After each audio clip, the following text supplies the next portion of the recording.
पहले व्याख्यान के रूप में प्रोफेसर कुलदीप चंद अग्निहोत्री जी, कुलपति हिमाचल प्रदेश केंद्रीय विश्वविद्यालय के द्वारा प्रस्तुत किया गया था। प्रोफेसर कुलदीप चंद अग्निहोत्री जी ने ठाकुर राम सिंह जी का ऐतिहासिक दृष्टिकोण हमारे सामने रखा। ठाकुर जी का मानना था कि भारतीय इतिहास को समझना है तो उसके लिए भारतीय दृष्टिकोण होना जरूरी है।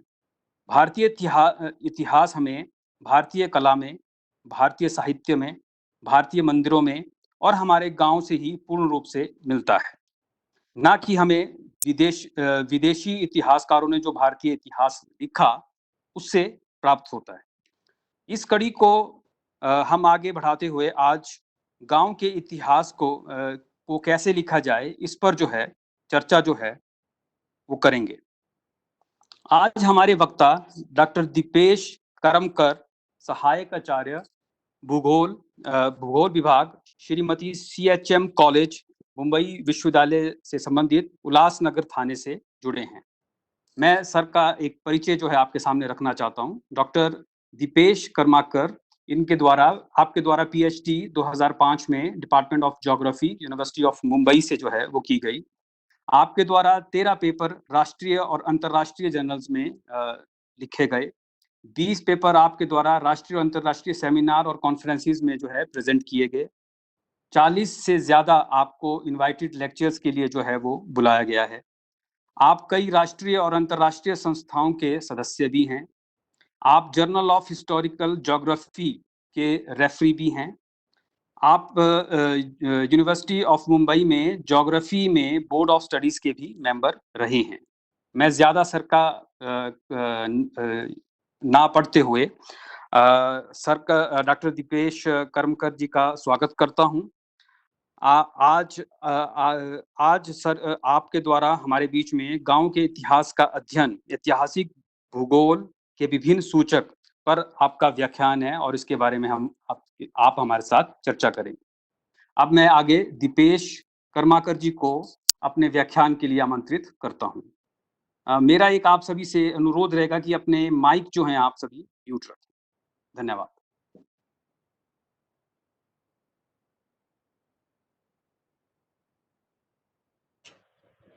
अंकुश जी धन्यवाद। क्या मेरी आवाज आ रही है? जी आ रही है। Okay, thank you. मैं मेरा लेक्चर शुरू करना चाहूंगा। उसके पहले इतिहास शोध संस्थान के सारे पदाधिकारी जो मौजूद है, सभासद और जो भी सारे लोग ये लेक्चर सुनने के लिए आए हैं, उन सबको मैं प्रणाम करता हूं। और सारे पदाधिकारियों को मैं धन्यवाद देना चाहता हूं कि आपने ये मुझको अवसर दिया ताकि मैं इस ऐतिहासिक भूगोल का एक नया दृष्टिकोण आप सब लोगों के सामने रख सकूं। एक दो बातें सिर्फ मैं कहना चाहूंगा मैं मेरा भाषण शुरू करने से पहले। एक तो कि मेरी मातृभाषा मराठी है और बम्बईया हिंदी आप सब जानते हो और उतना हिंदी मुझको आता है, लेकिन मैं हिंदी में बोलने की पूरी कोशिश करने वाला हूँ। मैंने मेरा प्रेजेंटेशन भी हिंदी में कर दिया है, लेकिन कुछ भूल हो सकती है मेरे से, तो उतना मुझको माफ कीजिएगा।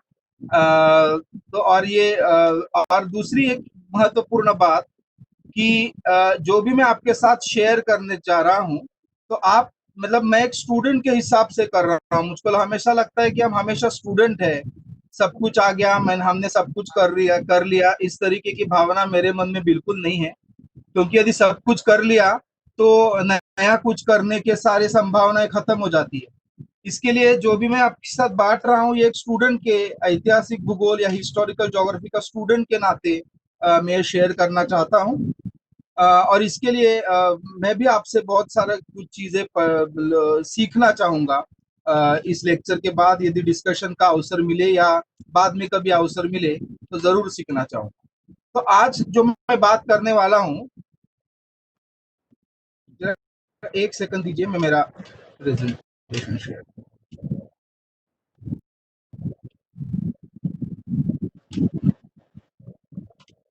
बस क्या आपको दिखाई दे रहा है ताकि मैं शुरू करूं? जी sir doctor. Okay, thank you, thank you.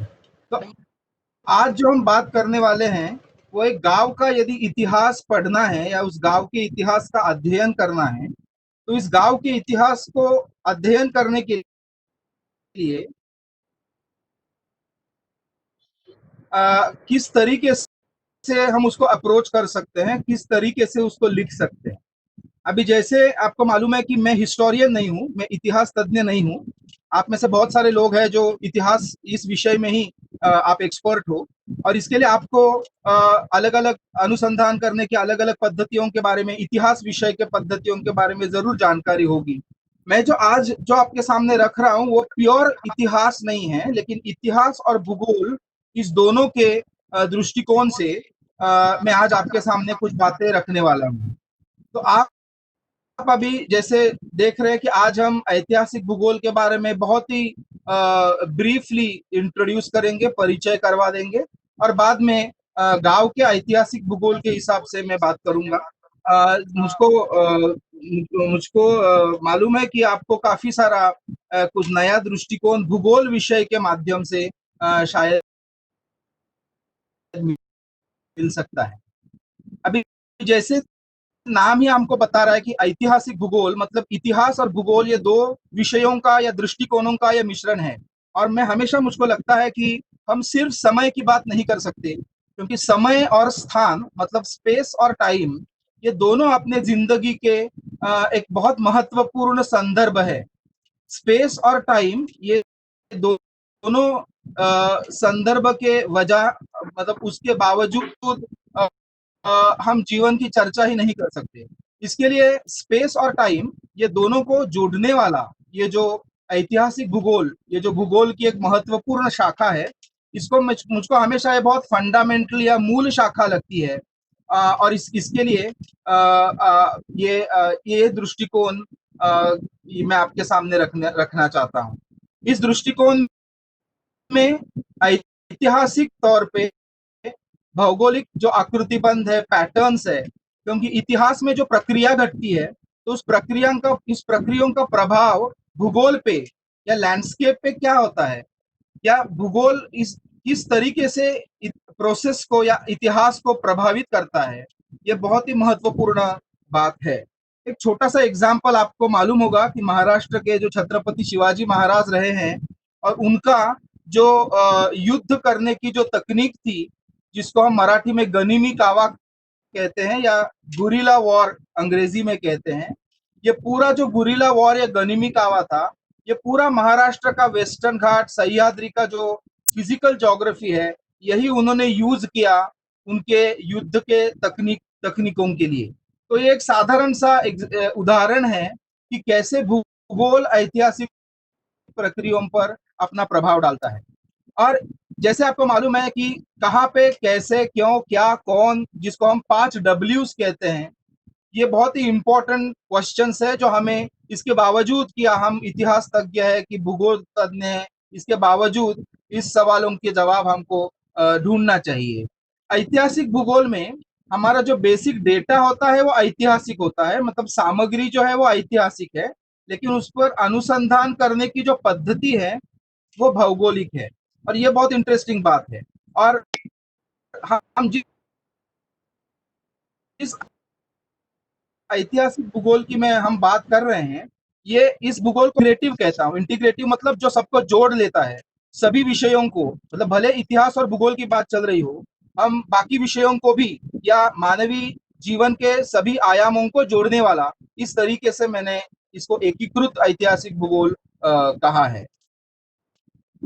जैसे ये डायग्राम मैंने कुछ लाया, लेकिन मैंने ऑलरेडी इसके ऊपर बात की है, तो मैं थोड़ा समय अभी आप देखिए, इसमें 4 इंपॉर्टेंट एस्पेक्ट्स लिखे हुए। लोकेशन मतलब स्थान, लैंडस्केप जिसको मैं कहता हूँ भूदृश्य, एनवायरनमेंट या पर्यावरण, और ये तीनों से बनता है रीजन या प्रदेश या क्षेत्र। ये जो 3-4 संकल्पनाएं हैं, ये भूगोल की बहुत ही महत्वपूर्ण संकल्पनाएं हैं। और इसमें से ही लैंडस्केप और लोकेशन, ये दोनों संकल्पनाओं का उदाहरण लेके हम देखेंगे कि हम ऐतिहासिक भूगोल में किस तरीके से अनुसंधान कर सकते हैं। अभी जब भी हमें गांव के ऐतिहासिक भूगोल का अध्ययन करना है तो हमारे सामने कुछ चुनौतियां हैं। किसी भी इतिहासकार के सामने एक चुनौती तो होती है कि ऐतिहासिक डेटा या सामग्री किधर से मिल सकती है, या बहुत बार ऐसा सामग्री मिलने में बहुत कठिनाइयां होती है, या ऐसा सामग्री इनकम्प्लीट होती है। या और एक बात आपको मालूम है, अभी भी आप में से अंकुश जी ने शायद कहा कि कौन इतिहास लिख रहा है, क्या ये ब्रिटिशों ने लिखा हुआ इतिहास है या और किसी यूरोपियन ने लिखा हुआ इतिहास है। तो ये सामग्री या डेटा जो हम उपयोग कर रहे हैं वो किसने डेवलप या विकसित किया है, तो उसकी विचारधारा क्या है। तो ये सारे कारणों की वजह से ऐतिहासिक सामग्री का इस्तेमाल करना या उपयोग करना हमेशा चुनौतियों से भरा हुआ रहता है। लेकिन जब हम गांव की बात करते हैं तो उसमें 2-3 कठिनाइयां और जुड़ जाती है। पहली कि बहुत सारे, जिसको हम हिस्टोरियोग्राफी कहते हैं या जो भी ज्योग्राफी में भी जो भी काम हुआ है, तो काफी बड़े तादाद में हम देखते हैं कि गांव और शहर को द्वंद्वात्मक रूप से देखना, मतलब जैसे कि दोनों अलग है, गांव अलग और शहर अलग, तो ये एक बहुत चुनौती बन जाता है। और अब काफी सारा हिस्ट्री जो लिखा गया है वो मुझको लगता है वो अर्बन सेंट्रिक है, मतलब शहरों पर केंद्रित है, और ग्रामीण भागों को या गांवों को हमने काफी हद तक निग्लेक्ट किया हुआ है। और ये गांवों को निग्लेक्ट करने के वजह से हमारा अर्बन का या शहरों का जो आकलन है वो भी बहुत ही कम पड़ रहा है, क्योंकि गांव और शहर को हम अलग नहीं कर सकते। उनका एक दूसरे के साथ निरंतर संबंध है, वह द्वंद्वात्मक नहीं है। लेकिन ये बहुत ही बड़ी चुनौती है हमारे सामने। दूसरी बात, शहरों में जो परिवर्तन समय के अनुसार आता है, जो बदलाव आता है, वो बदलाव काफी फास्ट होता है, लेकिन गांव में जो बदलाव होता है वो काफी स्लो होता है या धीमे गति पे होता है। अब ये धीमे गति पे होने के कारण बहुत ही धीमे गति से हुए परिवर्तन को पक्षी भी इतिहासकार के लिए चुनौती होगी, और इसके लिए शहर के परिवर्तन पे काम करना थोड़ा सा आसान हो जाता है। गांव का जो इतिहास है वो बहुत ज्यादा पुराने अतीत के साथ जुड़ा हुआ है, जो बहुत दूर का अतीत है, क्योंकि परिवर्तन की गति बहुत धीमी है। इसके लिए गांव का जो इतिहासकार होता है, इसको सिर्फ पिछले 100 साल 200 साल पर काम करके काफी नहीं होता, हमको और भी बहुत पीछे जाना पड़ता है, क्योंकि वो ज्यादा अपने बहुत ही पास्ट से जुड़ा हुआ रहता है। और लास्ट बात मैं कहना चाहूंगा कि ग्रामीण का मतलब क्या होता है, गांव का मतलब क्या होता है, इस बारे में जो अनेक बहुविध धारणाओं का जो जन्म आज तक हुआ, अलग अलग सामाजिक ऐतिहासिक कारणों की वजह से, कि विलेज मतलब बैकवर्ड है, ग्रामीण मतलब उधर बहुत सारे किस्म के प्रॉब्लम्स है, तो वो सिर्फ खेती करने वाले होते हैं। तो इस तरीके के जो स्टीरियोटाइप्स है, जो धारणाएं हमने बना के रखी है ग्रामीणता के बारे में या ग्रामीण प्रदेशों के बारे में, तो ऐसी धारणाएं भी बहुत बार अपने ऐतिहासिक सामग्री का इंटरप्रिटेशन करते हुए अपने बीच में आती है। तो ये चुनौतियों का सामना करना एक बहुत ही इम्पोर्टेंट बात है। अभी ये प्रारंभिक चरण, ये सिर्फ जो लोग जो स्टूडेंट्स है, हिस्टोरिकल ज्योग्राफी में देख, स्थान का मतलब लोकेशन है, प्लेस है, तो मैं समय और स्थल की बात कर रहा हूँ। मतलब अनुसंधान है, सपोज किसी भी गांव में हमको काम करना है, तो उसका हमको समय को और स्थल के अनुसार हमको उस अनुसंधान समस्या को या रिसर्च प्रॉब्लम को परिभाषित करना है, अपना अप्रोच एक निर्धारित करना है, अपने डेटा सोर्सेस सामग्री के स्रोत क्या क्या होंगे। तो ये सब जो बातें हैं जो प्रारंभिक तौर पे करनी पड़ती है, तो ये तो शायद आप में से सबको मालूम है, तो मैं इस पे ज्यादा बात नहीं करता। अभी कौन कौन सी सामग्री उपलब्ध है ऐतिहासिक भूगोल के हिसाब से, जैसे मैंने कहा भूगोल की अपनी कोई एक अलग सामग्री ऐसी नहीं है जो ऐतिहासिक भूगोल में भूगोल तज्ञ यूज करते हैं या उपयोग करते हैं, वो ऐतिहासिक सामग्री ही है, पद्धति जोग्राफिकल है या पद्धति भौगोलिक है। तो हमारे पास अलग अलग किस्म की सामग्री है, जैसी पुरातत्वीय सामग्री है जिसमें कई सारे कलाकृतियां, जैसे कि अलग अलग तरीके के टूल्स जो इंसान ने पास्ट में, इको फैक्ट या बायो फैक्ट का मतलब जैसे किसी इंसान की डेड बॉडीज मिलना या उनका स्केलेटन मिलना, उनके बोन्स मिलना, इनको हम बायोफैक्ट्स कहते हैं। या बहुत सारी चीजें हमको पुरातत्वीय सामग्री से मिलती है जो कि मानवीय गतिविधियों से जुड़ी हुई है। तो ये एक हमारे पास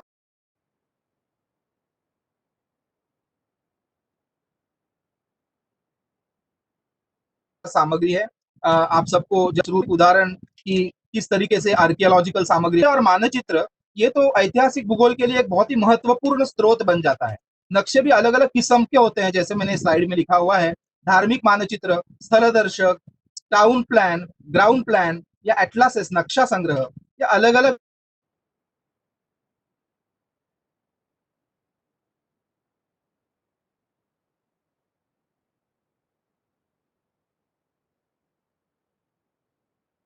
का टाउन दिखा रहा है, जम्मू का टाउन। ये जस्ट मैं आपको दिखाना चाहता हूं कि ऐतिहासिक नक्शे कैसे होते हैं, और ऐतिहासिक नक्शों पे काम करना या आधुनिक नक्शों पे काम करने से बहुत ही ज्यादा चुनौतियां से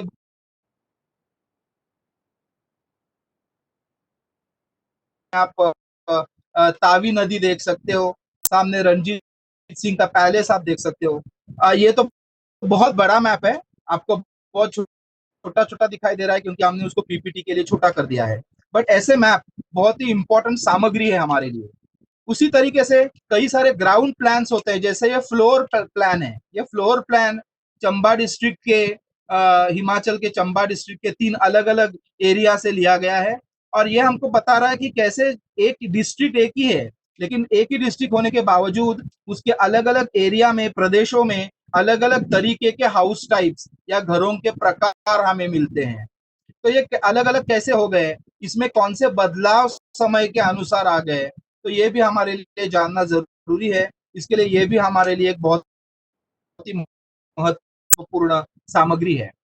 आपके सामने अभी जो नक्शे हैं वो एक बहुत ही महत्वपूर्ण काम से हैं। ये एक एटलास है जिसका नाम है एटलास ऑफ मुगल एम्पायर। तो ये ऐतिहासिक मैप नहीं है, लेकिन ये एक बहुत अच्छा उदाहरण है कि जानकारी ऐतिहासिक है, हिस्टोरिकल है, और उस हिस्टोरिकल इंफॉर्मेशन को मैप कैसे किया जा सकता है या नक्शों में कैसे परिवर्तित किया जा सकता है। आप एक देख रहे हो, एक साइड में नॉर्थ कोकन का एक मैप है 1707 साल का, और एक जगह पे नॉर्थ इंडिया का मैप है 1595 एडी का। तो ये दोनों मैप है तो आधुनिक, लेकिन जो जो जो इंफॉर्मेशन या जानकारी वो जो दे रहे हैं वो हिस्टोरिकल है, और इसके लिए ऐसे भी इस नक्शा संग्रह या एटलासेस हमारे लिए बहुत महत्वपूर्ण है। काफी सारा लिखित साहित्य अपने पास है जो सामग्री के तौर पे यूज हो सकता है, शिलालेख हो या अभिलेखीय साहित्य हो, सरकारी कार्यालय हो, धार्मिक रिकॉर्ड हो, परिवार के इतिहास हो जिसको हम मराठी में कुलवृत्तांत कहते हैं, जिसमें फैमिली ट्री होता है, फैमिली का हिस्ट्री होता है। अभी गांव में जिधर लोगों की संख्या शहर के तुलना में कम है, उधर लोगों के फैमिली का परिवार का इतिहास ये बहुत महत्वपूर्ण हो सकता है। हो सकता है कि उसमें दी हुई बातें गांव के इतिहास के साथ जुड़ी हो। हमारे पास गैजेटियर्स है, अदालत के अभिलेख है, कोर्ट रिपोर्ट्स है, अखबारों की रिपोर्ट्स है, डायरीज है, न्यूज़पेपर रिपोर्ट्स है, उपन्यास है, और कई सारे रिसर्च रिलेटेड मटेरियल है। ये सारी हमारे लिए सामग्री है जिसका इस्तेमाल हमें गांव के इतिहास के लिए करना है। ये जस्ट मैंने एग्जाम्पल के तौर पे आपको दिखाने के लिए लेके आया कि आप देखिए कि ज्योग्राफी में भी किस तरीके से ऐतिहासिक दृष्टिकोण से काम हुआ है। ये एक एस एम अली साहब का एक काम है, the geography of the Puranas, जिसमें पुराणों में किस तरीके का भौगोलिक वर्णन किया हुआ है, इसके बारे में बहुत ही अच्छा सा वर्णन या डिस्क्रिप्शन हमें मिलता है। बाजू में जो बुक है वो historical geography of ancient India है, मतलब एंशिएंट इंडिया के जो अलग अलग प्लेसेस है, जगह, स्थान है, शहर है, उन सब के बारे में जानकारी देने वाली ये बहुत ही महत्वपूर्ण किताब है। ऐसे कई सारे किताब हमारे लिए सोर्सेस है। ये किताब थोड़ी अलग किताब है, इसका नाम ही आप देख लीजिए, इंडिया अ सेक्रेड ज्योग्राफी। मतलब ये ज्योग्राफी इंडिया का ज्योग्राफिकल डिस्क्रिप्शन है, लेकिन वो रिलीजियस पॉइंट ऑफ व्यू से रखा गया है कि किस तरीके से कैसा इंडिया वेदों के समय में या वेदों के पहले हुआ करता था। तो इस तरीके से इंडिया का सेक्रेड ज्योग्राफी का डिपिक्शन इस बुक में किया गया है। बुक लिखा है वेस्टर्न ऑथर ने।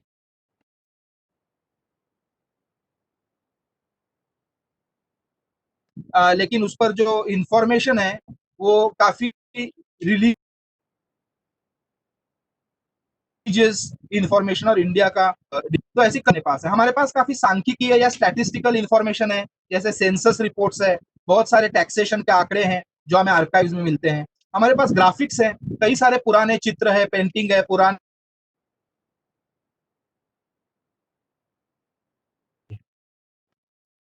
ये भी एक जस्ट एक उदाहरण है। आप इस उदाहरण में देख सकते हो, ये आईने अकबरी से लिया हुआ है। आईने अकबरी के हिसाब से 1596 1596 इस साल में अलग अलग कास्ट, अलग अलग जातियों कौन सा लैंड रेवेन्यू पे करते थे उस समय के मुगल एम्पायर को।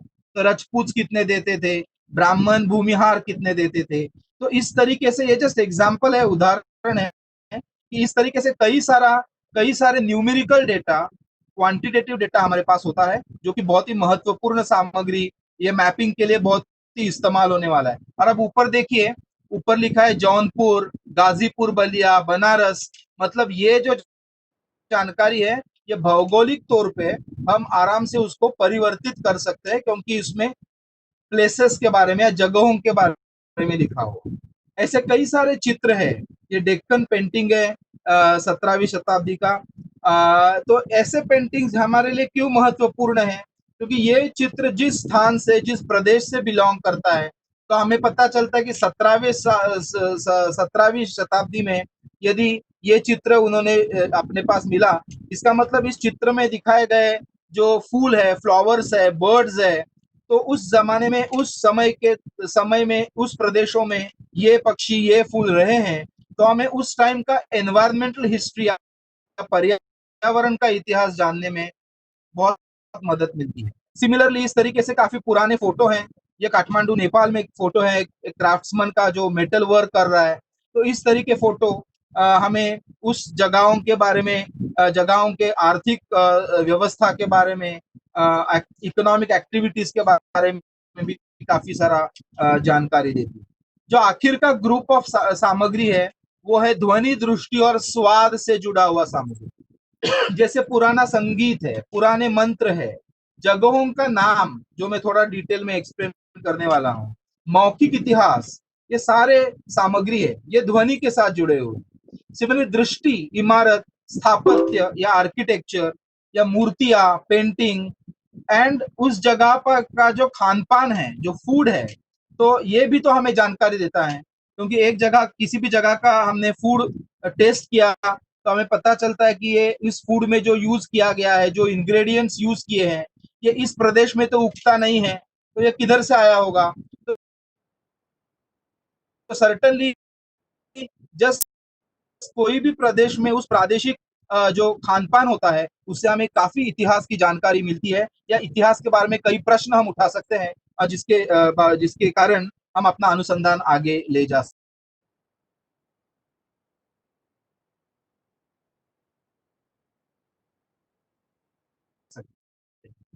ये जो फोटोज है, ये कुमार सेन, तो देखिए काफी सारा इंफॉर्मेशन हमें देता है लोगों के बारे में, उनके पहराव के बारे में, उधर जो उधर के घरों के।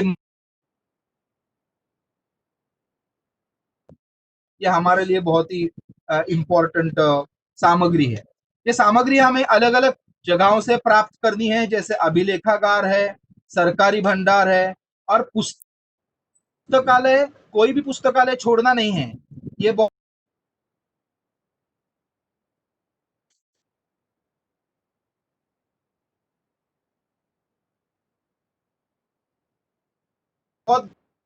गलत है कि सिर्फ यूनिवर्सिटी का ही करेंगे, क्योंकि हम पीएचडी कर रहे हैं, हाई लेवल का स्टडी कर रहे हैं।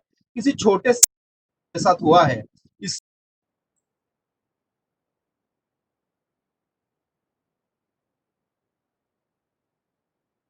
बहुत सारा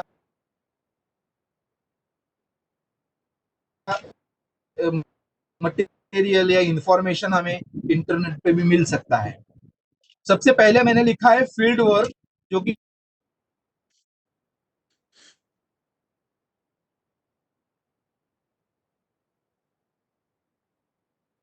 शुरू करने से पहले जो भी आपने पढ़ा है उसका सूची बनाना, उस जानकारी का टीकात्मक और प्रासंगिक मूल्यांकन लिखा है या जिसने तैयार किया है, उस आदमी का, उस इंसान का उद्देश्य क्या था, उसकी विचारधारा क्या थी, तो ये समझना बहुत जरूरी है ताकि हमें अलग अलग समस्याएं, अलग अलग संभावनाओं को हम समझ सकते हैं। उस जो भी सामग्री हमने इकट्ठा की है उसको हमको वर्गीकृत करना पड़ता है, क्रमानुसार, स्थलानुसार, प्रमाणों के सह संबंध के साथ उसको लगाना। प्रमाण का इधर मेरा मतलब है एविडेंस। तो एक किताब में जो एविडेंस मिल रहा है, क्या वो दूसरे किताब के साथ जुड़ रहा है? यदि नहीं जुड़ रहा है तो क्यों नहीं जुड़ रहा है? तो ये जो सहमति और असहमति होती है प्रमाणों के बीच में आपस में, तो इस पर काफी सोचना, काम करना जरूरी होता है। उससे हमें अनेक अनेक गैप्स, मतलब अभावों का भी पता चलता है कि अरे इस विशिष्ट भाग पे काम नहीं किया गया है, इधर भी इसके बारे में जानकारी नहीं मिल रही है।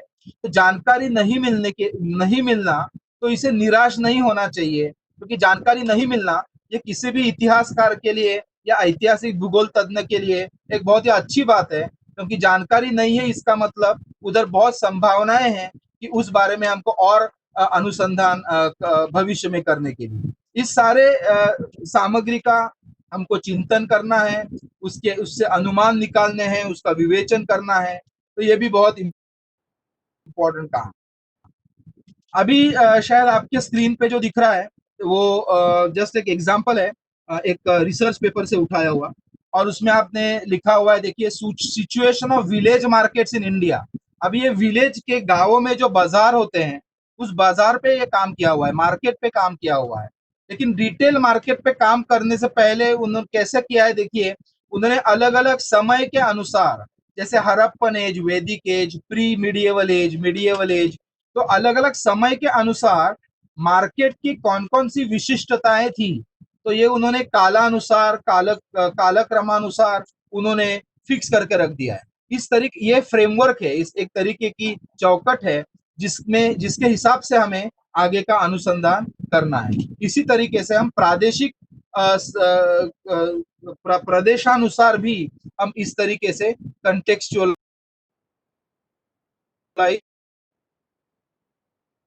अपने सामग्री को कर सकते हैं। तो सामग्री के मूल्यांकन में सबसे बड़ी चुनौती होती है कि तथ्य कौन से हैं, संदर्भ कौन से हैं, क्योंकि ये 100% नहीं कहा जा सकता कि जो लिखा है वो तथ्य है, और इसके लिए उस सामग्री का इस्तेमाल करके जो इन्फरेंसेस हम ड्रॉ करते हैं, जो संदर्भ हम ड्रॉ करते हैं, एक शब्द मुझको मिला, शायद ये सही शब्द है, अंतर्ग्रहण या इन्फरेंस जो हम करते हैं, तो हमें वो मान के नहीं चलना चाहिए कि ये सही है, हमको उस क्वेश्चन करना चाहिए, क्या इस संदर्भों का अंतर्ग्रहण किया जा सकता है, क्या उसके लिए सपोर्टिव एविडेंस हमारे पास है, जो तर्क हम लगा रहे हैं क्या ये सही है, क्या ये एकमात्र इन्फरेंस या अंतर्ग्रहण या संदर्भ हो सकता है, कि और भी कई सारी संभावना, और भी कई सारे संदर्भ या कई सारी व्याख्याएं निकल के आ सकती हैं।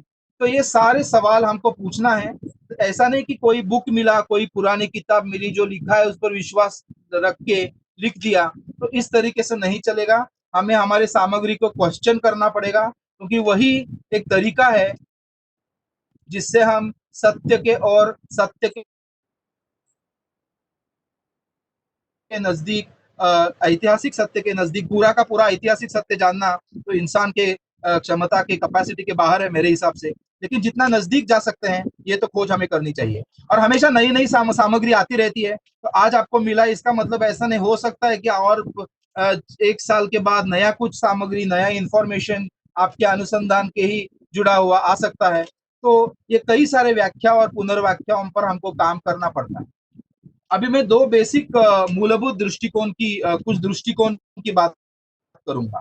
पहला है सामग्री विश्लेषण, जिसको हम कंटेंट एनालिसिस कहते हैं। जब जो कंटेंट का इधर मतलब है कि जो भी जानकारी हमें हम जो भी अभी मैंने सामग्री दिखाई उस सामग्री से जो मिलती है, खास करके लिखित साहित्य से, तो लिखित साहित्य से सामग्री जो मिलती है उस तरीके का कैसे विश्लेषण किया जाए, तो मैं बहुत डिटेल में अभी समय के हिसाब से नहीं जा रहा हूँ, लेकिन मैं इतना ही बताना चाहता हूँ कि ये अलग अलग उसके भी मेथड्स है या उसके भी पद्धति है कि किस तरीके से हम उस सामग्री का विश्लेषण कर सकते हैं। इस सामग्री का विश्लेषण करना इसके लिए जरूरी है कि उस सामग्री की विश्वसनीयता, उसकी वैधता, ये हमें प्रूव करना बहुत जरूरी है, क्योंकि हम हिस्टोरियंस है या हिस्टोरिकल जोग्राफर्स है, और इसके लिए जैसे उधर लिखा है ऑब्जेक्टिविटी और सब्जेक्टिविटी, कितना आत्मनिष्ठ सामग्री है या आत्मपर है या कितना वस्तुनिष्ठ है, तो या ऑब्जेक्टिव है, तो इसके लिए कई सारे एनालिसिस है, फ्रीक्वेंसी काउंट एनालिसिस है, कंटिंजेंसी एक्सेट्रा एक्सेट्रा। दूसरे जो मेथड जो काफी तौर पे यूज होता है उसको हम कहते हैं टेम्पोरल क्रॉस सेक्शन या सामयिक छेद पद्धति। इसमें हम क्या करते हैं, एक स्थान लेते हैं, जैसे समझिए हमने जिधर मैं रहता हूँ वो गांव शहर लिया थाने, और हमने एक विशिष्ट कालावधि लिया कि 1600 से लेके 1700 तक, तो इसको हमने क्या किया, पूरा समय नहीं लिया, समय का एक छेद उठाया और सिर्फ उस विशिष्ट कालावधि पे उस काल के छेद, समय के छेद पे ही हमने काम किया। लेकिन मुझे ये तरीका बहुत ज्यादा पसंद नहीं है, क्योंकि इसमें हम काल को तोड़ रहे हैं। हमें सबको मालूम है कि काल प्रवाही है, समय प्रवाही होता है, वो किसी के लिए रुक नहीं गया है, तो हम वो प्रवाही समय में से एक छोटा सा 100 साल मतलब कुछ नहीं है, तो 100 साल से उठा के उसका पढ़ाई करना, तो इसके लिए हम काल की जो गतिशीलता है उस काल की गतिशीलता को नजरअंदाज कर रहे हैं। इसके लिए दूसरी जो पद्धति है जिसको हम वर्टिकल पद्धति या वर्टिकल मेथड कहते हैं, उसमें हम समय का जो गतिशील रूप है वो हम ध्यान में लेते हैं, और उसके हिसाब से उत्पत्ति और विकास, इस तरीके से हम जो अपने पास सामग्री है उसका विश्लेषण करते हैं। अभी ये थोड़ी बेसिक या मूलभूत पद्धति हुई। अभी ऐतिहासिक भूगोल के हिसाब से दो पद्धति जो महत्वपूर्ण है, एक है स्थानीय दृष्टिकोण या जिसको हम कहते हैं लोकेशन एनालिसिस। मैंने पहले ही कहा स्थान और स्थल में फर्क है। स्थान का मतलब क्या, स्थान मतलब भौगोलिक हिसाब से उस स्थान का, गांव का लोकेशन क्या है, तो हम बताएंगे कि उस पे लैटिट्यूड लॉन्जिट्यूड क्या है, अक्षावृत है, वो कौन से दिशा में है, तो उसका पूरा पर्यावरण बताना, तो ये हो गया स्थान। स्थल ये अलग बात होती है। स्थल का मतलब क्या होता है, कोई भी स्थान स्थल कब बन जाता है या लोकेशन प्लेस कब बन जाता है, जब किसी भी लोकेशन के साथ हमें एक अपनापन लगता है, बिलोंगिंगनेस लगता है, तब उस स्थान का रूपांतर स्थल में हो जाता है। यह बहुत ही महत्वपूर्ण संकल्पना है भूगोल की, यह हमको जाननी चाहिए कि स्थान और स्थल में फर्क क्या है। इसके लिए जिधर मैं रहता हूँ वो मेरे लिए स्थल है, क्योंकि मैं मानसिक तौर पे भावनाओं के हिसाब से जुड़ गया हूँ। लेकिन जो ऐसा कोई स्थान जो जिधर मैं कभी गया नहीं जिंदगी में, जो बहुत जिसके बारे में मुझे ज्यादा मालूम नहीं, वो मेरे लिए स्थल नहीं है, वो स्थान है। तो ये बहुत ही महत्वपूर्ण है।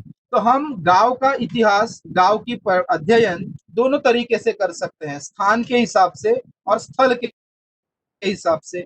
तो स्थल के हिसाब से देखा तो आपको अभी पता ही चला होगा कि इधर मानव की भूमिका, इंसान की भूमिका बहुत महत्वपूर्ण हो जाती है। तो हम ऐतिहासिक भूगोल में गांव को पर्यावरण के हिसाब से, गांव को भूमिति के हिसाब से भी देखते हैं। मतलब गांव जैसे कि भूमिति है, आपको शायद ये मैप दिखाई दे रहा हो, ये संगौली गांव है यूपी में, उसका नक्शा है, उसका एक स्केच काइंड ऑफ प्लान है। तो उसमें आप देखिए, आप कई सारे बहुभुज या पॉलीगॉन्स देख रहे हो, रास्ते जो है वो लाइंस है, जो पेड़ देख रहे हैं या एक जो स्कूल दिख रहा है, अस्पताल दिख रहा है, ये बिंदु है। मतलब क्या, गांव को एक भूमितीय नजरिए से देखना, तो बिंदु और रेखाओं से बना हुआ, इस तरीके से देखना। तो इसमें उस गांव का शेप क्या है, आकृति क्या है, उसका आकार क्या है, छोटा बड़ा, कनेक्टिविटी मतलब वो कितना जुड़ा हुआ है, कितने कितने आजू बाजू के गांव से या शहरों से वो जुड़ा हुआ है, तो कितना आसान है उस गांव तक पहुंचना। तो ये कनेक्टिविटी, एक्सेसिबिलिटी, ये सारा एनालिसिस हम स्थानीय दृष्टिकोण में करते हैं।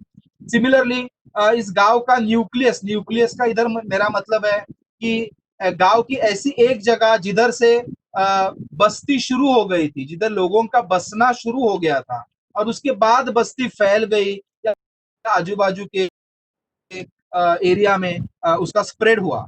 तो इस तरीके से न्यूक्लियस, जेनेसिस एंड प्रोग्रेस या ग्रोथ, इस हिसाब से भी हम देख सकते हैं।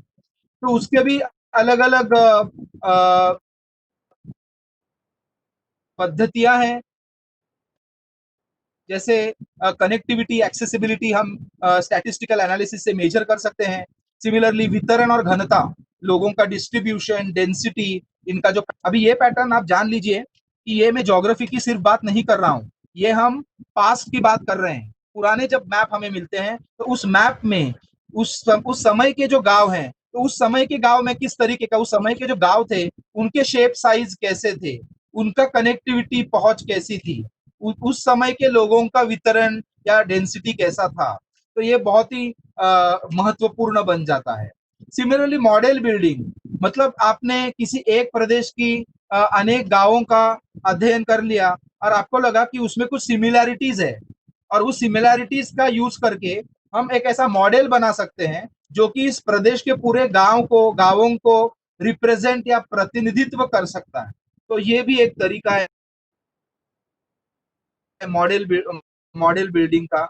आप शायद इसमें एक डायग्राम देख रहे हो, ये बल्कि गांव का नहीं है, ये गुजरात में जो भरूच है, वो 10वीं शताब्दी का जो भरूच है। तो ये मेरे पीएचडी थीसिस से है। तो ये भरूच के बारे में काफी सारी जानकारी थी, लेकिन मुझे कोई नक्शा नहीं मिल रहा था।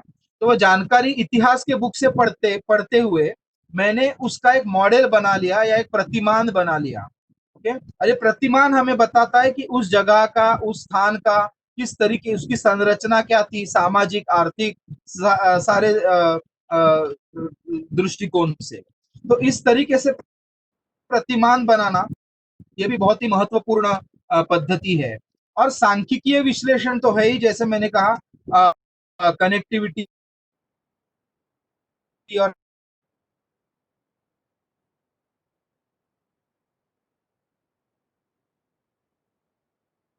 एक्सेसिबिलिटी में, और जो क्लियरेस्ट नेबर, हम जो गांवों की घनता है, डेंसिटी ऑफ विलेजेस कि कितना स्प्रेड या डिस्ट्रीब्यूशन किस तरीके का है, ये सारे हम पास्ट की बात कर रहे हैं कि पुराने ऐतिहासिक जान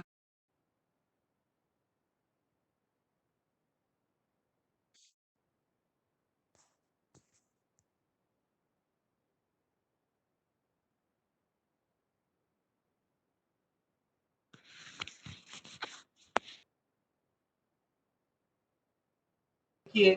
इसमें ऐसा डेटा है कि एक में सेंसस दिया है, सेंसस के इस साल दिए हैं, और दूसरे लिखा है districts with a change name, कितने जिलों का नाम बदल गया सेंसस में। जैसे 1881 में 175 डिस्ट्रिक्ट्स थे जिनका नाम बदल गया, और टोटल डिस्ट्रिक्ट्स 412 है। तो हमने एक सिंपल परसेंटेज निकाला, तो हमें पूरा पता चला कि इस पूरे क्षेत्र में 1881 में बहुत ज्यादा बदलाव हुए हैं जिलों के नामों में, 42% बदलाव उस साल में। तो अब ये इतिहासकारों के लिए सवाल है कि ऐसा क्या हुआ उस साल में कि इतने सारे डिस्ट्रिक्ट्स के नाम बदल गए। तो इस तरीके से सांख्यिकीय विश्लेषण हमें कुछ सवालों के उत्तर देता है, और ऑब्वियसली बहुत सारे सवाल पैदा भी करता है, जो कि अपने किसी भी रिसर्च के लिए, अनुसंधान के लिए बहुत ही महत्वपूर्ण है। उसके बाद में आऊंगा मैप्स के तरफ।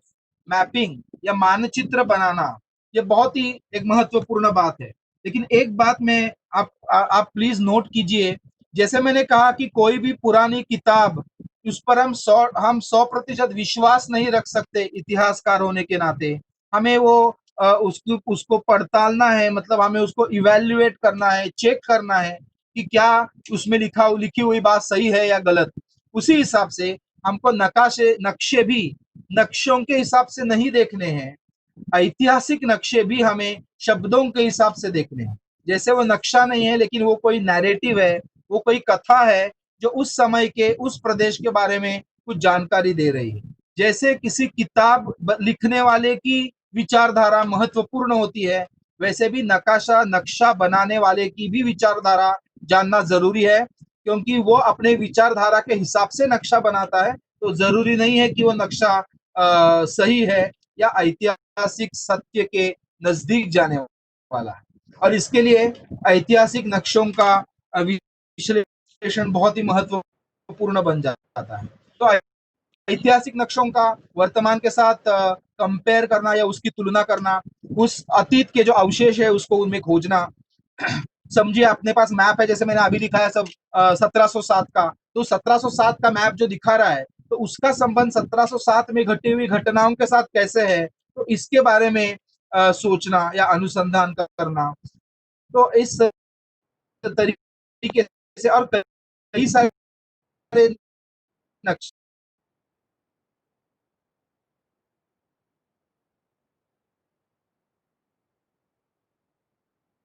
जैसे मैंने सामग्री में लिखा था, कई सारे किस्म के नक्शे हो सकते हैं। ये उधर थी, तो ये नक्शा अभी इस, या कभी कभी स्केल भी नहीं है, तो उसके कोऑर्डिनेट्स ढूंढ के उसको स्केल पे लगा के वो आज का आधुनिक प्रमाण देके हम ऐसे पुराने,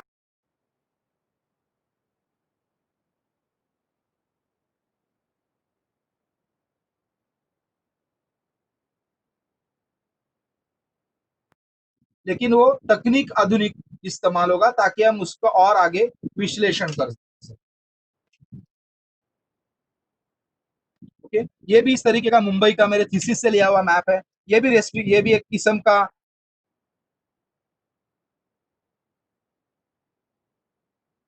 को पढ़ के या नक्शे देख के हमने उसके मदद से हमने ये बनाने की कोशिश की।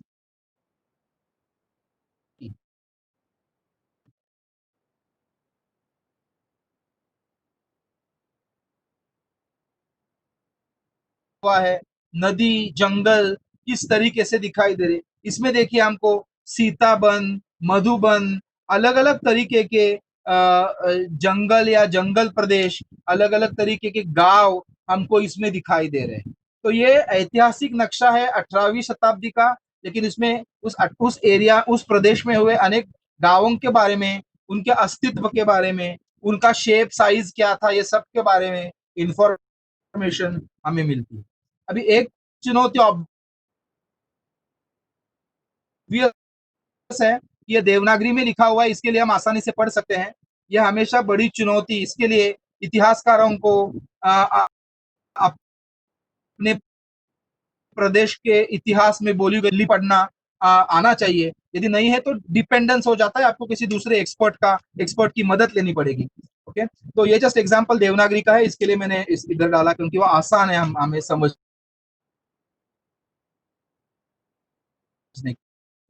ये भी मैप शायद आप देख सकते हो, ये दाल लेक का मैप है, मतलब दल लेक का मैप है कश्मीर का। ये भी पुराना कौन से साल का ये पक्का मालूम नहीं है, लेकिन इस साल में इसमें आप दल लेक देख सकते हैं, सामने के मुगल गार्डन्स देख सकते हैं, और भी कुछ शायद हजरत बल की श्राइन है वो आप देख सकते हैं।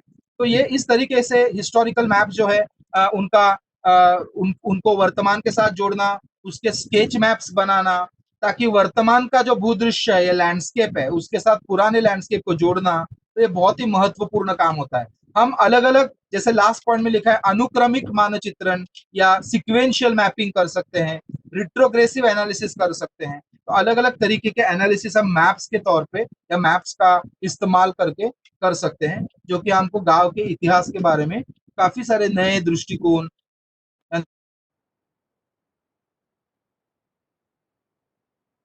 नए इंसाइट्स हमें देगा। ये जस्ट एक तौर पे, ये एक रिसर्च पेपर से मैंने लिया हुआ है, प्लीज आप देख लीजिए। ये जो पहला जो मैप मैं अभी रखा, वो विलेज धनौली का है। ये धनौली गांव है, शायद पंजाब से है। तो इस धनौली गांव का ये 1884 का, 1884 का ये मैप है। इस मैप में ये खेतों के बारे में, ये खेत दिखा रहा है, डिस्ट्रीब्यूशन ऑफ फील्ड्स, और कौन सा खेत कौन सी कास्ट ओन करता था, तो ये दिखाया गया है। तो आप देखो जिधर आर लिखा हुआ है हरे रंग में, वो जाट रंधवा के खेत हैं, जाट सिखों के हैं। खत्री के हैं, सुनार के हैं, तो अलग अलग लोगों ने की जो मालकी या लैंड ओनिंग कास्ट, लेकिन ये 1884 के हैं। ये ऑब्वियसली हिस्टोरिकल मैप के बेसिस पे बनाया गया है। अभी यही मैप जब हम आज के तारीख के साथ जोड़ देते हैं, ये वही मैप है लेकिन 2016 का वही चित्र हमें बताता है। अभी ये मैप आप देखोगे तो आपको पता चलेगा, इधर आप पहले देखिए कि आप इस येलो गोल्डन में आपको सुनार देख रहे हैं, लेकिन आप 2016 देखिए वो रंग बिल्कुल गायब ही हो गया। मतलब 1884 से लेके 2016 तक हम देख रहे हैं ऐसे कई सारे कम्युनिटीज है जो पहले लैंड ओनर हुआ करते थे, लेकिन अभी उनके पास कोई भी जमीन नहीं रही, तो खत्री हो या सुनार हो, तो ये हमें इस मैप से पता चलता है। अब ये क्यों है, तो वाई, ये सवाल हमें पूछना है और अपना अनुसंधान आगे बढ़ाना है। इसके लिए मैप्स बहुत ही महत्वपूर्ण जानकारी देते हैं और गांव के अध्ययन में बहुत ही महत्वपूर्ण भूमिका लेते हैं। अभी आजकल एक नया सिस्टम, अभी वैसे नया नहीं रहा, उसको हम GIS कह के जानते हैं, ज्योग्राफिकल इंफॉर्मेशन सिस्टम। ये कंप्यूटर सिस्टम है जिसमें ऐतिहासिक जानकारी, नक्शे, ये हम कंप्यूटर में लेते हैं और काफी सारा विश्लेषण कंप्यूटर के माध्यम से। कंप्यूटर का एडवांटेज या फायदा क्या है कि कंप्यूटर बहुत ज्यादा सामग्री या जानकारी का विश्लेषण एक साथ कर सकता है। हम एक साथ 2 मैप, 4 मैप, 5 मैप एक साथ देख सकते हैं या विश्लेषण कर सकेंगे, लेकिन यदि हमारे साथ 20-25 मैप हो तो कैसे उस सारे मैप का एक साथ एक ही समय में विश्लेषण करना, तो कंप्यूटर हमें इसके लिए मदद करता है। तो अभी ये जिधर GIS हमें सारे भूगोल तज्ञों को मालूम है, अभी नया सिस्टम उसमें जुड़ गया है, उसको हम कहते हैं HGIS, दैट इज ऐतिहासिक भौगोलिक सूचना प्रणाली, जिसमें हम ऐतिहासिक नक्शे या जानकारी को उस सिस्टम में, कंप्यूटर सॉफ्टवेयर में डाल के हम अलग अलग किस्म के ऐतिहासिक मैप्स आधुनिक तंत्रों के साथ बना सकते हैं और काफी सारे नए दृष्टिकोण, नए अंतर्दृष्टि हमें मिल सकती है। हम गांव को भूदृश्य क्या है, तो आप जस्ट ये एक फोटो देखिए, ये फोटो है कोठी मंडोली का। ये भी कुमार सेन गांव के साथ जुड़ा हुआ है, किसी रिसर्च पेपर से मैंने लिया हुआ है।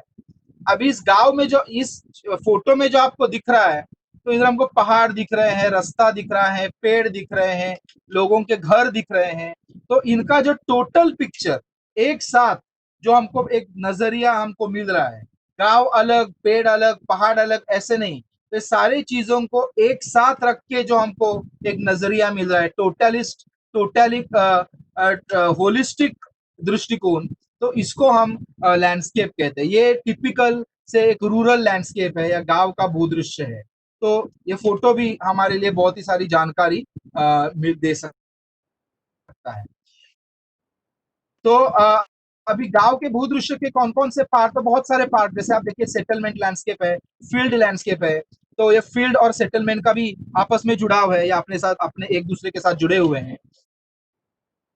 तो ये भूदृश्य के हिसाब से ये भी ऐसे कई सारे फोटोग्राफ पुराने समय के जो कि हमको बहुत ही बड़ी जानकारी दे सकते हैं। अभी भूदृश्य को हमें एक इंपॉर्टेंट नजरिए से देखते हैं कि प्राकृतिक भूदृश्य का विनाश कैसे हुआ, जो नैसर्गिक पर्यावरण था उसका विनाश कैसे हुआ, और उसका विनाश करके या उसका विनाश करके ही सांस्कृतिक भूदृश्य या कल्चरल लैंडस्केप डेवलप हुई, जो मानव ने अपनी बस्तियां, सेटलमेंट्स, गांव, शहर जो सारे बसाए, तो वो तो पेड़ काट के या प्राकृतिक नेचुरल एनवायरनमेंट का काफी सारा डिस्ट्रक्शन या नुकसान करके किए। इसके लिए प्राकृतिक भूदृश्य का विनाश का संबंध सांस्कृतिक भूदृश्य के निर्माण के साथ है। ये लिंक बहुत इंपॉर्टेंट है।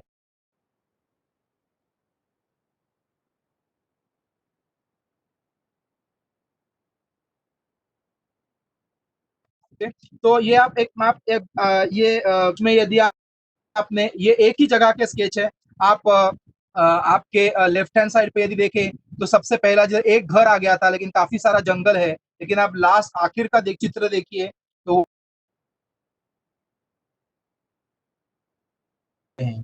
तो ये पुराने पेंटिंग्स है जो कि 1600 से 18 से 1859, तो ये लगभग 200-250 साल में कैसे बदलाव आ गए,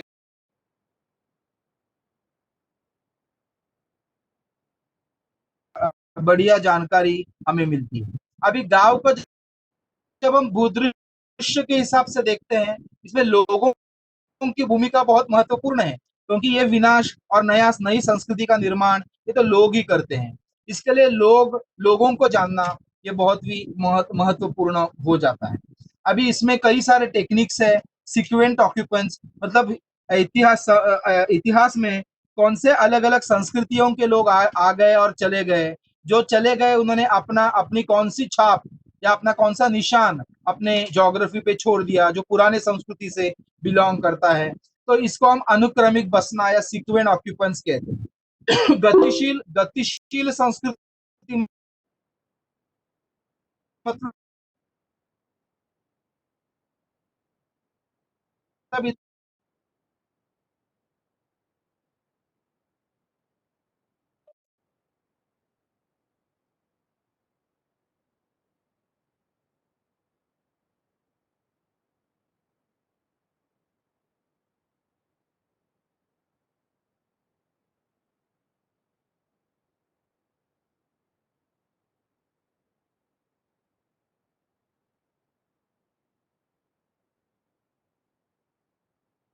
है कि हम वर्तमान से शुरू करके अतीत में जाते हैं, तो ये बैकवर्ड अप्रोच है। हम समय के हिसाब से बैकवर्ड में चलते हैं, लेकिन इसके लिए काफी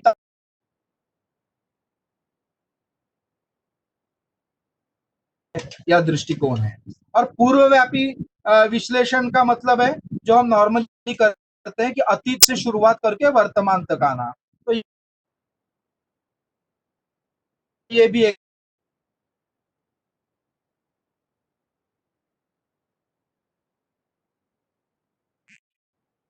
डोंट आंसर क्वेश्चन है, मतलब जो अ, अपने इतिहास, जिस इतिहास के बारे में बात कर रहे हैं, उस इतिहास के लोग तो अभी नहीं रहे, उस तो हम कैसे जानकारी मिले। तो फील्ड वर्क बहुत इंपॉर्टेंट है। जिस प्रदेश में, गांव में के इतिहास पे हम काम कर रहे हैं,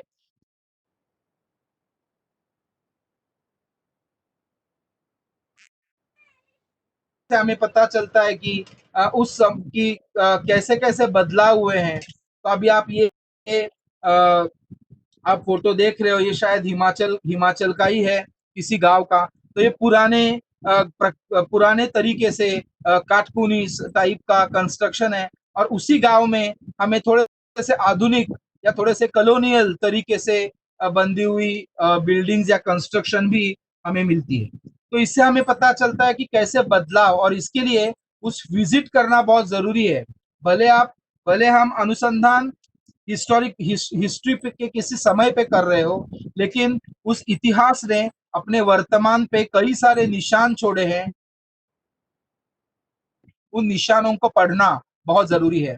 ये भी एक ग्राउंड प्लान है पंजाब का। ये पंजाब का घर का प्लान है कि पंजाब के घर कैसे हुआ करते थे स्वतंत्रता के पहले।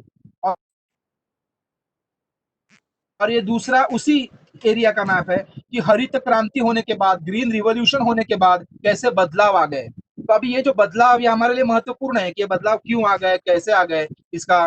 तो ये जब तक हम फील्ड में जाएंगे नहीं, देखेंगे नहीं, देख के इस तरीके के स्केचेस बनाएंगे नहीं, तो तब तक हमें ये नहीं समझेगा।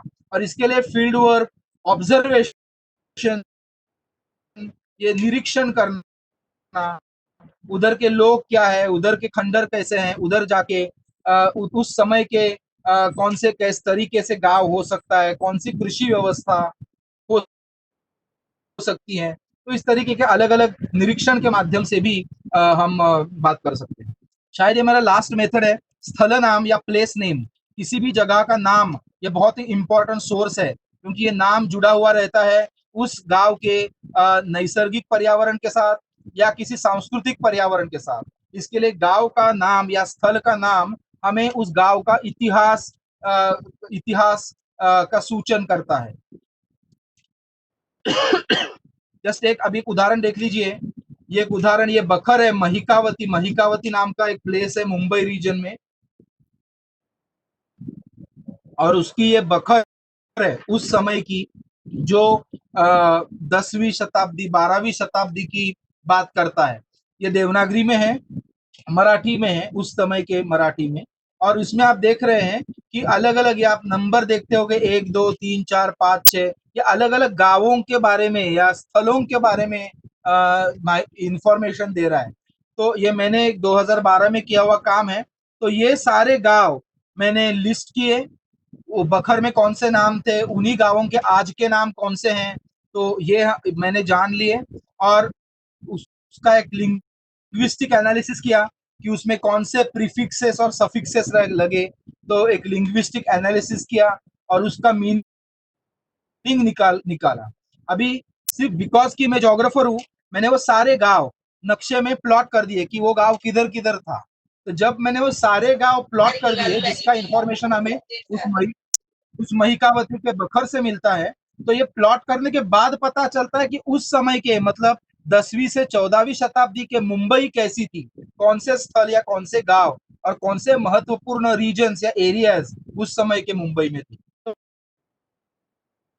प्लेस नेम बहुत ही महत्वपूर्ण रखता है।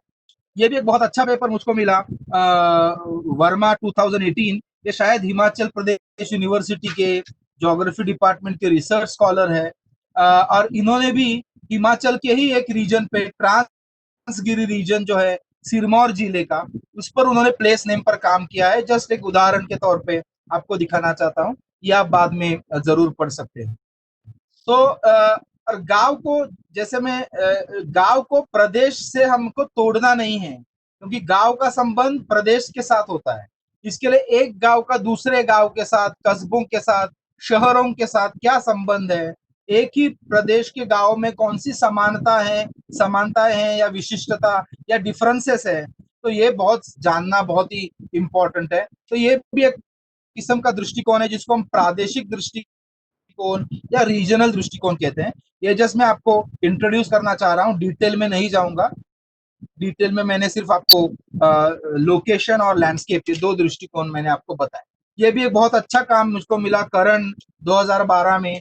इन्होंने रीजनल हिसाब से, इसमें भी आप हिमाचल का एरिया मौजूद है, ये जोग्राफिकल रीजन है हिमालयाज के, उसका संबंध उन्होंने सांस्कृतिक प्रदेशों के साथ, तो उस सांस्कृतिक प्रदेशों का संबंध उस रीजन में हुए पेंटिंग्स, डांस, म्यूजिक, एम्ब्रॉयडरी, स्थापत्य, आर्किटेक्चर, इस सब के साथ कैसा है। तो ये मैप जस्ट एक उदाहरण है कि हम रीजनल दृष्टिकोण से या प्रादेशिक दृष्टिकोण से ऐतिहासिक भूगोल को किस तरीके से पढ़ सकते हैं। और इसके लिए भी हिस्टोरिकल रीजनल मेथड है, एरियल, सॉरी स्पेलिंग मिस्टेक हुआ है, रियल नहीं है, एरियल डिफरेंशिएशन। मतलब दो गांवों में भेद क्या है, दो गांवों में समानता क्या है, क्या ऐसा है कि आर्कियोलॉजिकल एविडेंस किसी गांव में बहुत ज्यादा मिल रहा है, किसी गांव में कम मिल रहा है या नहीं मिल रहा है, तो क्यों नहीं मिल रहा है और इधर ज्यादा क्यों मिल रहा है, ये सब जो कंपैरेटिव दृष्टिकोण है, ये बहुत ही इंपॉर्टेंट, लेखन करना ये बहुत ही इंपॉर्टेंट बात है। मैं तो हमेशा लेखन को भी एक मेथोडोलॉजी मानता हूँ।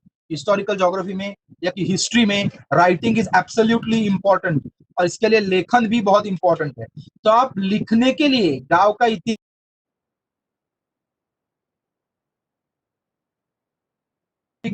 लिखने के लिए भी अलग अलग अप्रोचेस है, आप कौन सा अप्रोच चूज करना चाहोगे।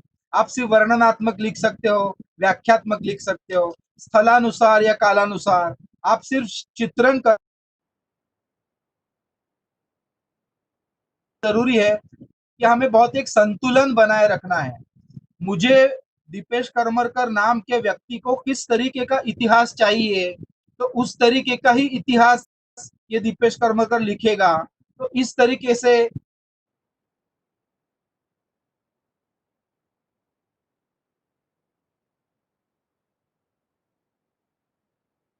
है वो क्या कहते हैं, इसके लिए जो तथ्य है और जो व्याख्या मैं कर रहा हूं, उसमें संतुलन बनाए रखना जरूरी है। मेरे अनुभव से क्या आ रहा है, थियरी संतुलन बनाए रखना बहुत ही इंपॉर्टेंट है। हम 100% वस्तुनिष्ठता या ऑब्जेक्टिविटी नहीं लेके आ सकते, क्योंकि उतना 100% सामग्री शायद हमारे पास नहीं है, लेकिन हम सब्जेक्टिविटी,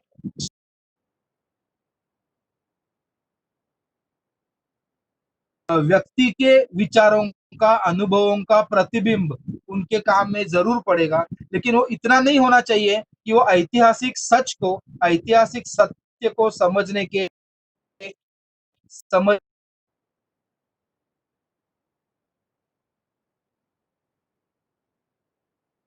चाहूंगा कि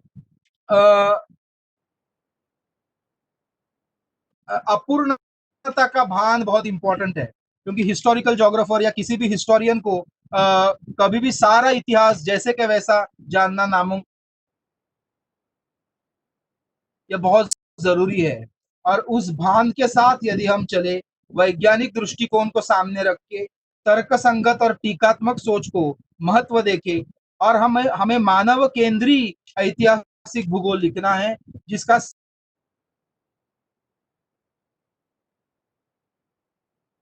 या और भी कोई, तो सामान्य लोगों का इतिहास, सामान्य लोगों का ऐतिहासिक भूगोल कैसे लिखे, ये मेरे हिसाब से बहुत ही इंपॉर्टेंट और बहुत ही ज्यादा आह्वानात्मक बात,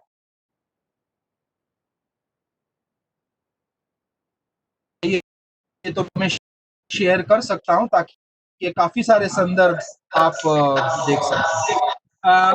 बहुत बहुत बहुत धन्यवाद। मैंने काफी शायद 1 घंटा पूरा लिया, आपने बहुत ही शांति के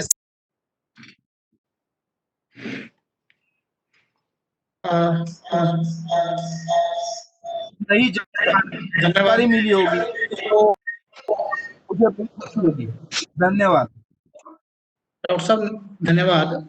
और मैं सभी सुधी जिज्ञासा यदि किसी की हो और वो इस संदर्भ में कोई प्रश्न पूछना चाहते हैं, तो हैंड रेज करें और उसके बाद अपना अनम्यूट, एक आदमी प्रश्न पूछाने, चौहान जी प्रश्न पूछना चाह रहे हैं, तो अभी चौहान जी एक प्रश्न पूछेंगे। चौहान जी प्लीज।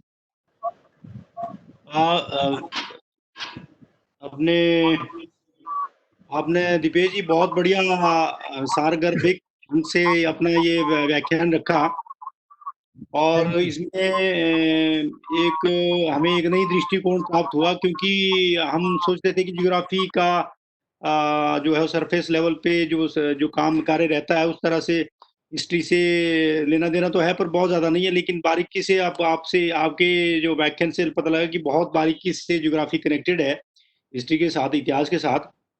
तो आपने गांव के इतिहास की बात की, तो जो कभी पास्ट में, कभी बहुत रिमोट पास्ट में जो गांव रहे, तो आज वो शहर, बड़े बड़े शहर, कस्बे शहर बन चुके हैं। भारतवर्ष की बात करें, पूरे विश्व में कहीं भी, लेकिन भारतवर्ष की बात करें तो ऐसा है। तो मेरा ये प्रश्न है कि इसमें क्या जो ये भौगोलिक दृष्टि से जो हमारे ग्रंथों में जो वर्णन है, उसमें उस दिशा में भी कुछ काम हुआ है, जैसे हर एक गांव का या कई क्षेत्रों का वर्णन उसमें रहा हुआ ग्रंथों में, तो उस तरह भी किया है। लेकिन अब अभी तो मुझे लग रहा है कि आपने लगभग मिडिल एज का ये कवर किया है इसमें, लेकिन इससे पहले भी जो गांव रहे या प्राचीन काल में जो गांव रहे, उनका क्या इस तरह के कुछ शोध हुआ है, कार्य हुआ है क्या, जैसे भौगोलिक दृष्टि से जो ग्रंथों में, हमारे पुराणों में वर्णन है, और हमारे दूसरे रामायण भारत में जो वर्णन जियोग्राफिकल, उस तरीके का काम हुआ है। जैसे मैंने एक किताब जी अभी हम दिखाई थी, ज्योग्राफी ऑफ पुराणास, कि पुराण कालीन ज्योग्राफी में वैसे वेदकालीन भूगोल क्या था, या ऐसी भी किताब है कि ज्योग्राफी ऑफ रामायण, कि रामायण कालीन भूगोल क्या था, रामायण में जो वर्णन किए हुए जो नैसर्गिक भूगोल है, तो वो किस तरीके का था, तो इसका भी वर्णन। तो ऐसे कुछ किताबें हैं और कुछ रिसर्च पेपर्स भी है, लेकिन बिकॉज मैंने उस हिसाब से ज्यादा काम नहीं किया है, इसके लिए मैंने काफी सारा देखा नहीं है उसके। लेकिन जैसे मैं बताया कि कुछ किताबें हैं, तो ढूंढने से मुझको जरूर लगेगा कि किताबें मिलेंगी। और कुछ लोग तो बहुत ही हाँ, बढ़िया, हमें इसकी जैसे आवश्यकता रहेगी, इसलिए कह रहे हैं। जी हमें जी उस तरह के साहित्य की आवश्यकता रहेगी। नेरी शोध संस्थान का जो उद्देश्य है, बिल्कुल बिल्कुल, मुझे कुछ मिला तो रेफरेंसेस में संदर्भ आपके साथ शेयर करूंगा। जी जी जरूर, धन्यवाद।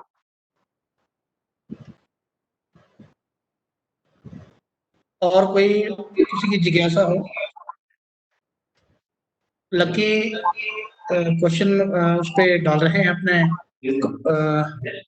चैट पे। धर्मकर जी थोड़ा आप देखें और इसका प्रश्न, लकी जी आप यहीं से प्रश्न पूछ लीजिए प्लीज। हेलो हेलो, नमस्कार सर। यस, नमस्ते मेरा नमस्ते। सवाल है कि जो इंटरनल क्रिटिसिज्म है, इसके बारे में अगर बात करें तो जो हिस्ट्री राइटिंग है उसमें मैथ्स के साथ जो सबसे बिगेस्ट चैलेंजेस आ रहे हैं वो किस तरह से आप देखते हैं? तो इंटरनल क्रिटिसिज्म के मुद्दे। इंटरनल क्रिटिसिज्म मतलब आप कुछ उदाहरण दे सकते हैं कि आप क्या कहना चाहते सर हैं? जो क्रिटिसिज्म है वो एक तो बेसिकली मैथ्स को हम डिफाइन करते हैं किस पीरियड का है और कब बनाया गया है, लेकिन उसके बाद जो स्टैंडर्ड उसके यूज किए गए हैं या जो बेसिक उसके फैलासीज हैं उसको हम कैसे डिफाइन कर सकते हैं? नहीं, क्या है कि हिस्ट्री के लिए कितना यूजफुल हो सकता है मैथ, अगर हम क्रिटिसिज्म के व्यू से देखें तो क्रिटिकली स्टडी भी करना पड़ेगा इसका। नहीं, क्रिटिकली स्टडी करना है तो जैसे मैंने कहा, मैं किताब का संदर्भ शेयर करूंगा आपके साथ। उस किताब का नाम है how to lie with maps, कि मैप्स कैसे झूठ बोल सकते हैं, और उस पर काफी सारा काम हुआ है। जेबी हार्ले करके एक जोग्राफर है जिसको हम हिस्टोरिकल कार्टोग्राफी कहते हैं, ऐतिहासिक नकाशा शास्त्र कहते हैं। तो उसमें आप जो बोल रहे हैं उस पर काफी काम हुआ है कि ऐतिहासिक जो मैप्स है या नक्शे हैं, तो उस ऐतिहासिक मैप्स का वैलिडिटी, उसका रिलायबिलिटी, ये बहुत ही इंपॉर्टेंट है। जैसे मैंने अभी कहा कि मैप कौन बना रहा है, ब्रिटिशों ने बनाए हुए मैप्स, डच ने बनाए हुए मैप्स, ये मैप्स काफी अलग है यदि हमने उन्हीं मैप्स को दूसरे लोगों ने जो बनाए हुए मैप्स के साथ किया तो, क्योंकि उनका जो अपनी विचारधारा है, क्योंकि वो सत्ताधीश थे या वो रूल करने के लिए आए थे, तो उस हिसाब से उन्होंने मैप्स बनाए। लेकिन अपने पास और भी पुराने मैप्स बिल्कुल है, और उस मैप्स का इम्पोर्टेंट ऐसा है कि आप उन मैप को अभी वर्तमान के साथ तुलना या कंपैरिजन कर सकते हो, या एक ही मैप या एक ही रीजन के अलग अलग समय के मैप्स, अलग अलग लोगों ने बनाए हुए, समुदायों ने बनाए हुए मैप्स हमें मिल सकते हैं। जैसे हमारे पास मराठा मैप्स है, पेशवा ने बनाए हुए मैप्स है, as per as Maharashtra is concern. तो ये सारे जो मैप्स है, यदि हमने उसको कालानुसार सीक्वेंस में लगाया तो हमें उस मैप में कौन कौन से बदलाव होते गए हैं वो दिखाई देता है। तो ये मैप बहुत ही, मतलब आप समझिए कि जिस समय के लिए हमें कोई लिखित चीज नहीं है या लिखित कोई किताब आप हमारे पास नहीं है जो जानकारी दे रही है, तो ऐसे समय में मैप्स वो सारे गैप्स फिल कर सकता है या भर सकता है। लेकिन ऑब्वियसली जब हम नक्शों की बात करते हैं ना, तो हम हमारे सामने आधुनिक नक्शा होता है, जो यूरोपियन कार्टोग्राफी जो आधुनिक काल में आ गई, और अभी जो हम मैप बना रहे हैं वो पूरे हिस्टोरिकल उन्होंने दिए हुए मेथड से बना रहे हैं। लेकिन आपने यदि प्री यूरोपियन मैप्स देखे, यूरोपियंस आने के पहले वाले मैप्स देखे, तो जैसे मैंने एक मथुरा का मैप अभी आपको दिखाया था, तो ये मैप बिल्कुल अलग सिंबोलॉजी यूज करता है, अलग कलर्स यूज करता है, स्केल्स अलग अलग होते हैं या कभी कभी रहते नहीं हैं। तो काफी सारे चैलेंजेस, मतलब आप उस मैप्स के मैप बनाने का, मैपिंग का टेक्निक जो है, उस हिसाब से भी हम बहुत क्रिटिसिज्म उसका भी कर सकते हैं।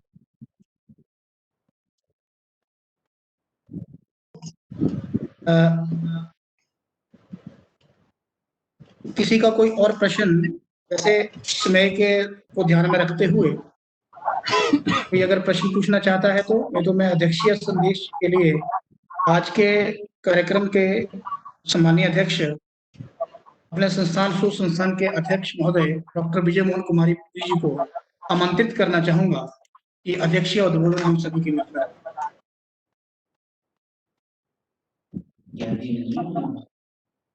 इसके बाद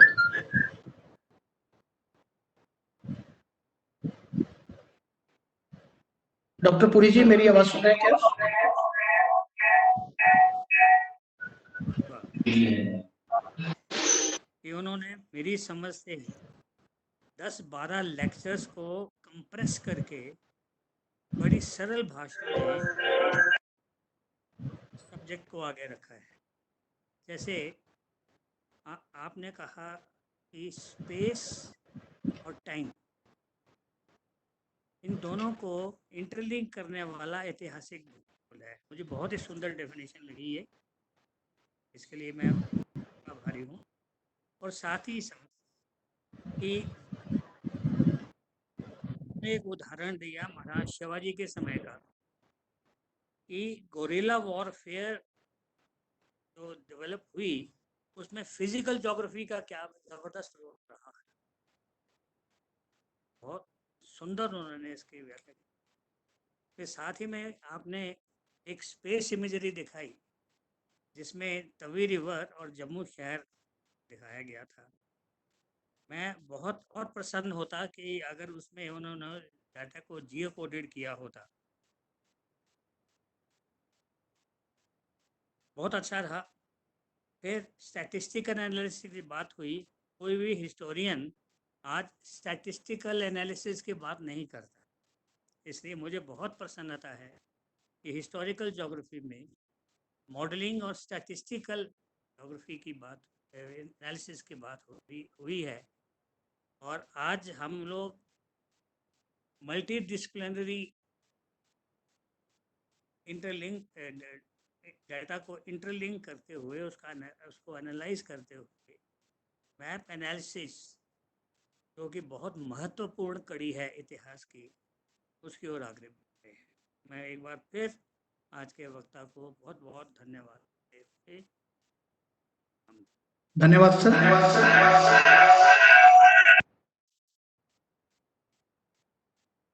अब मैं धन्यवाद प्रस्ताव के लिए आमंत्रित करना चाहूंगा डॉक्टर BR ठाकुर जी को। आप हिमाचल प्रदेश विश्वविद्यालय शिमला में ज्योग्राफी विभाग में सहायक आचार्य के पद पर कार्यरत हैं। धन्यवाद ज्ञापन के लिए आपको सादर आमंत्रित करता हूं। आज के मुख्य वक्ता सम्माननीय अध्यक्ष महोदय और बाकी सभी श्रोताओं का धन्यवाद ज्ञापित करें।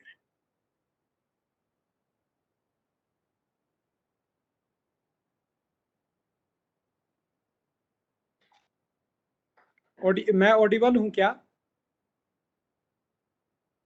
Hello. Yes sir, yes sir, yes sir. सबसे पहले तो मैं दीपेश जी आपको नमस्कार करता हूं। कल हमारी नमस्ते। ये चर्चा हुई थी, आपने जो पावर पॉइंट प्रेजेंटेशन भेजी थी वो अंग्रेजी माध्यम में थी सारी की सारी, और आपने रात भर मेहनत करके उसको जो है वो हिंदी में ट्रांसलेट किया है। इसके लिए मैं समझ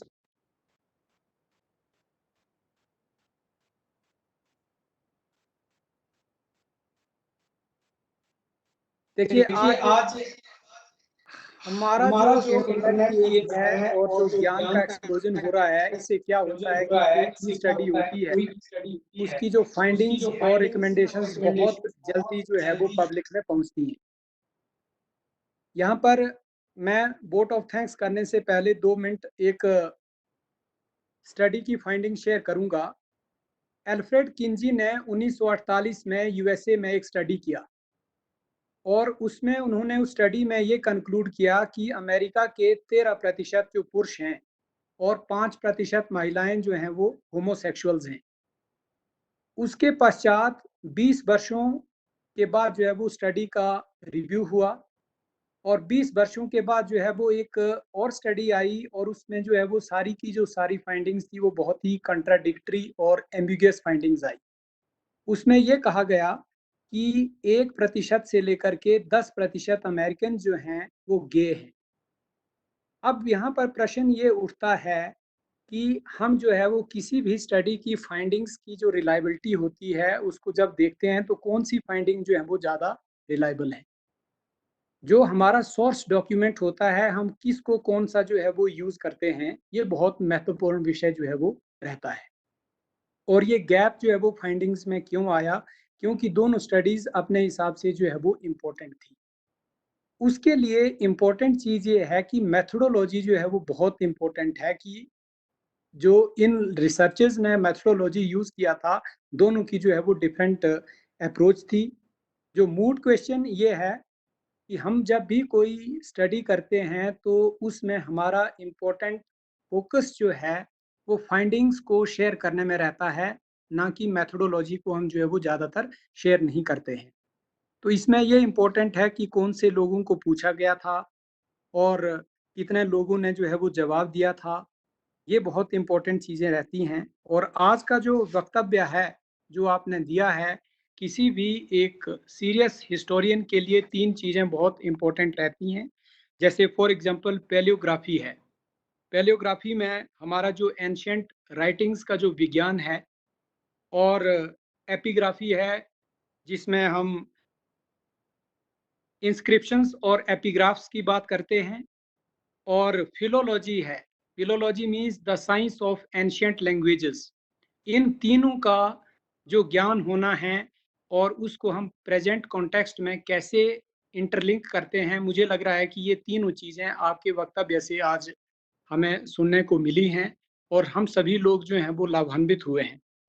आपने गांव का इतिहास कैसे लिखा जाना चाहिए, इस विषय के ऊपर बहुत ही सुंदर और सुनियोजित ज्ञानवत तरीके से अपना व्याख्यान रखा है।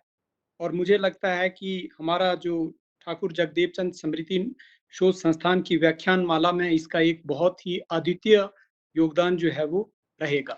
मैं नेरी शोध संस्थान के निदेशक मंडल की ओर से, आयोजकों की ओर से और विशेषकर ठाकुर जगदेव चंद स्मृति शोध संस्थान के निदेशक माननीय श्री चेतराम जी और की ओर से आपके ज्ञानवद्ध और तर्क संगत और वेल स्ट्रक्चर्ड व्याख्यान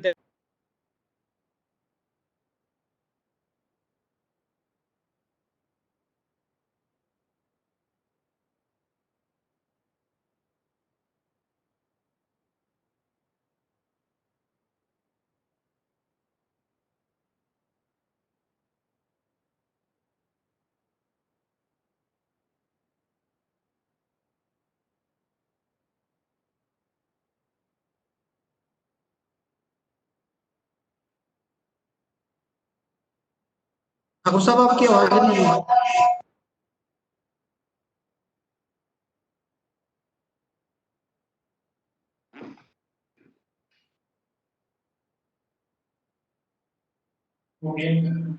अंकुश जी, ठीक है, धन्यवाद। आज हमारे साथ, अब मैं सभी का शोध संस्थान नेरी की ओर से धन्यवाद करता हूं। विशेष रूप से आज हमारे साथ राजस्थान से धर्मचंद चौबे जी हमारे साथ जुड़े, ठाकुर सूरज जी, आप कार्यकारी अध्यक्ष हैं भारतीय इतिहास संकलन योजना के कुल्लू से, डॉक्टर ओपी शर्मा जी हमारे वैचारिक निदेशक पक्ष निदेशक हैं, कृष्ण मोहन पांडे जी, डॉक्टर जयप्रकाश जी, डॉक्टर भागचंद चौहान जी, डीएलओ हमीरपुर, और इसके साथ बहुत सारे विद्वान, अरविंद रतन जी, बहुत सारे विद्वान, मैं सभी का नाम स्मृति को ध्यान में रखते हुए नहीं ले पा रहा हूं। इसका आप सभी का मैं बहुत तहे दिल से संस्थान की ओर से धन्यवाद ज्ञापित करता हूँ। बिया ठाकुर जी मेरी बात सुन रहे हैं, और अंकुश जी, अगर आपका विषय पूरा हो गया था क्या? जी, 15 दिन के उपरांत दोबारा हम एक नए विद्वान के साथ, नई जानकारी के साथ, नए विषय के साथ सभी पुनः एकत्रित होंगे। इसी के साथ आप सभी का बहुत बहुत धन्यवाद। और इसके साथ ही मैं आज के इस व्याख्यान माला के समापन के लिए माननीय अध्यक्ष महोदय जी की अनुमति से इसको समाप्त करने की अनुमति चाहूंगा। और विशेष रूप से मैं डॉक्टर अम्बेडकर जी का विशेष धन्यवाद करना चाहूंगा, जिन्होंने हमारे संस्थान के लिए और हम सभी के लिए बहुमूल्य समय जो है वो दिया है। आप सभी का बहुत बहुत धन्यवाद। जय हिंद, जय हिमाचल।